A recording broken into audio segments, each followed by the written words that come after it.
woke up that morning, went to my econ class that morning, and actually ended up skipping out of it a little early. I had to take a, makeup test for a statistics class at 11 o'clock, and ended up getting out of school a little early and going back to my apartment, got my notes together, studied a little bit, and right as I was walking out the door, I don't know what made me do it, but I turned on the TV.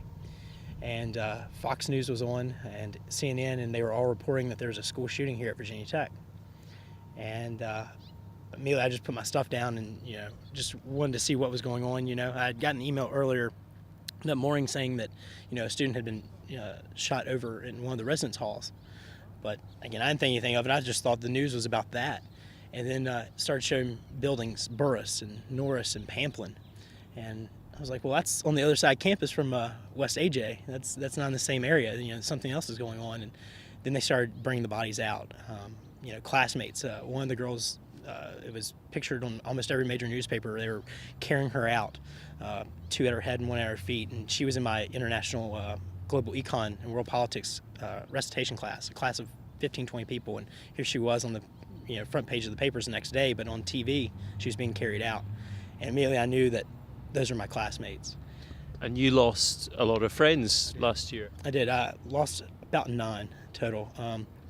Classmates, friends, teachers. One girl I had even worked with one summer back at home. I was helping a man with some cattle one summer back at home, and she worked with the local vet, and I ended up working with her a couple times that summer on his farm.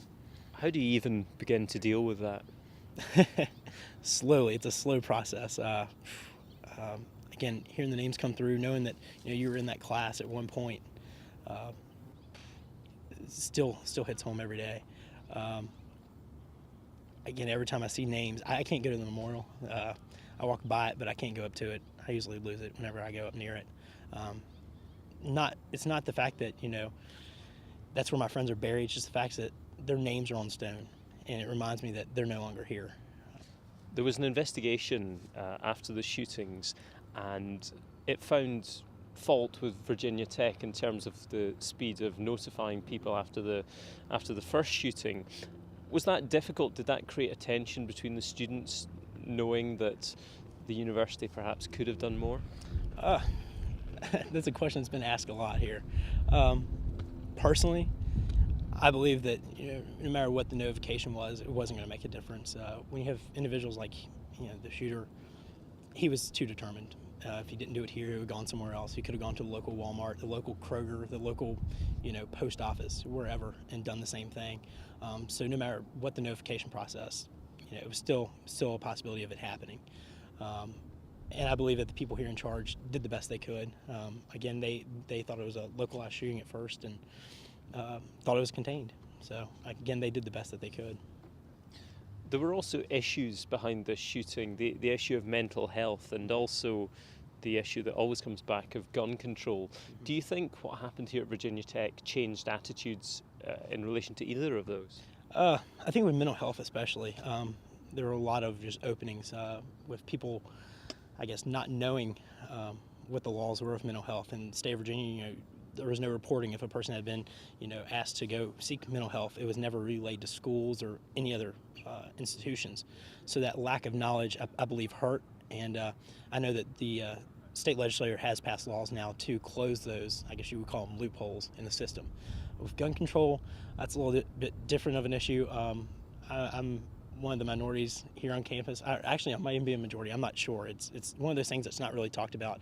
I support concealed weapons on campus. I read a statistic the other day. There are one cop for every 300 citizens in America, and obviously there's not enough cops to protect us all. But if you have trained individuals, competent individuals with license that have gone through the background checks, I believe having those individuals on campus in your classrooms will add that extra safety barrier. So. Do you think that would have made a difference a year ago? Yes, very much so. Individual, Matt Laporte. One of the individuals killed, he was in the Corps Cadet, and for all the stories I've heard, he actually attempted to subdue the shooter, came up from behind, and that's when he was shot. He attempted to grab the shooter from behind, and every ounce in my body says if he had a gun, Cho wouldn't have done any more. So he would have stopped it dead in his tracks. So. It's a really difficult question, but how do you feel about the shooter, Cho, now? That was one of those things. At first, I hated him with everything I had in my body. But I guess part of the recovery process, you have to, forgive people. I'm a Christian, so I have to forgive. And, I forgive him. I know that he was an extremely disturbed person that just didn't get the help he needed. And then your questions come, why didn't he get the help and so forth. But, you can play those mind games all you want. It's just, the fact is he was a disturbed individual that needed help, and he just wasn't there when he did it. So you have to just accept that and forgive him.